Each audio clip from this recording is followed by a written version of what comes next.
There's no way to escape them. These small creatures inhabit almost every single corner of the globe, all except polar regions, high mountains, and oceans.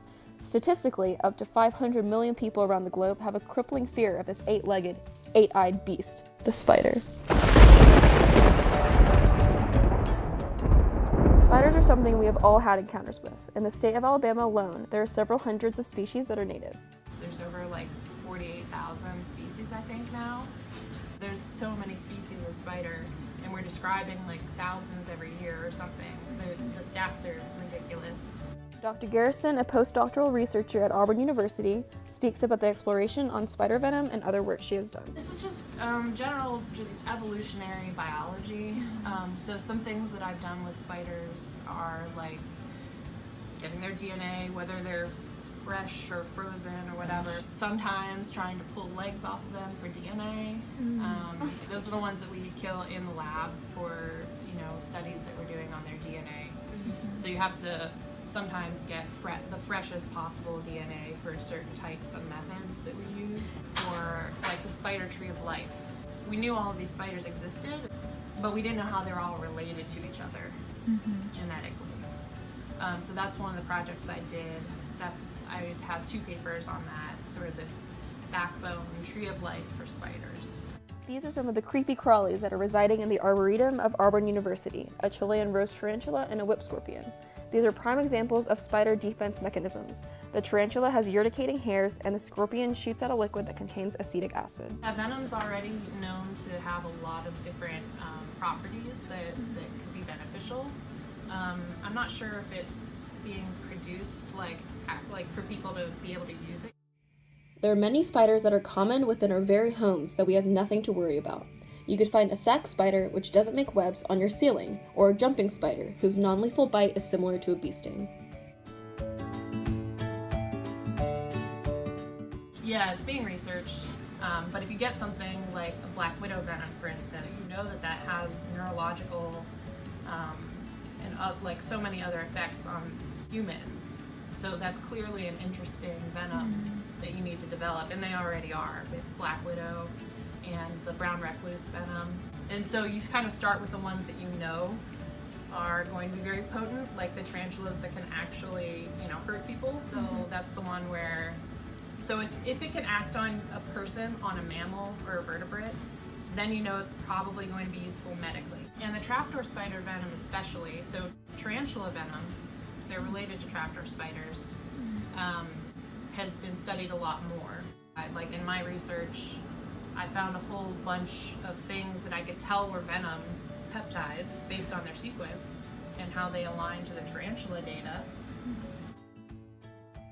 Legend has it that the daddy longleg is the most venomous spider of them all. Its teeth are just too small to bite you. However, this is not true. They have no venom. In fact, they're not even technically a spider. But trapdoor spiders have like all of these venom peptides that people just haven't really even identified. This is the trapdoor.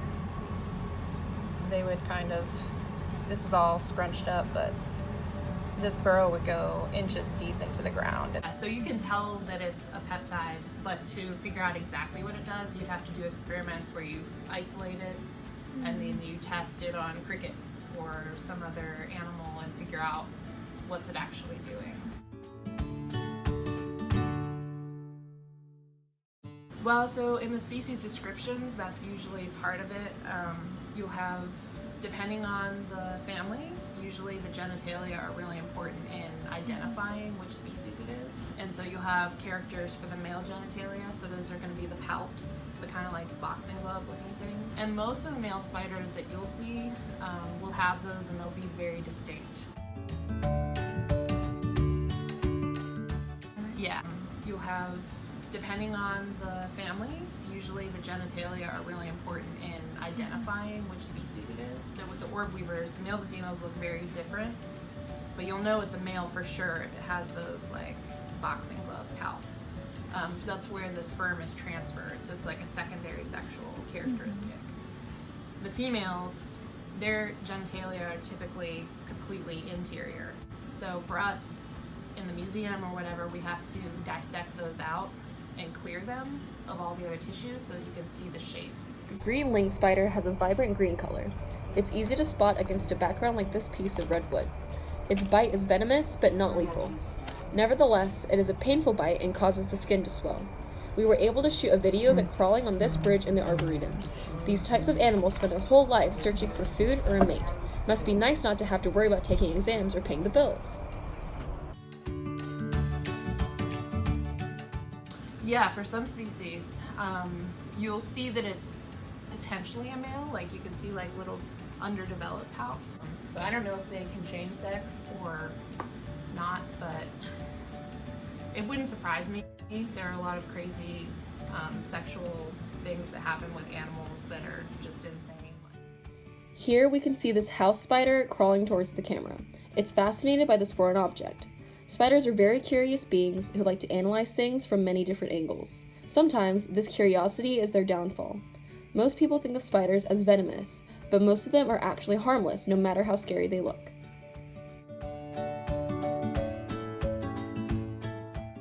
I can't say for sure that there isn't any parthenogenesis in spiders. For other species of insects and maybe arachnids, I'm trying to think. There may be some parthenogenesis, so that's a female giving birth to a bunch more females.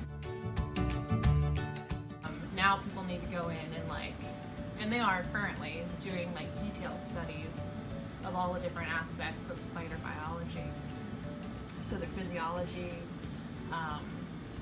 there are people doing brain research using spiders. There are spiders around every corner, but at the end of the day, they have been and always will be beneficial to our environment. Their negative reputation stems from the nuisance of finding them and their webs in our homes.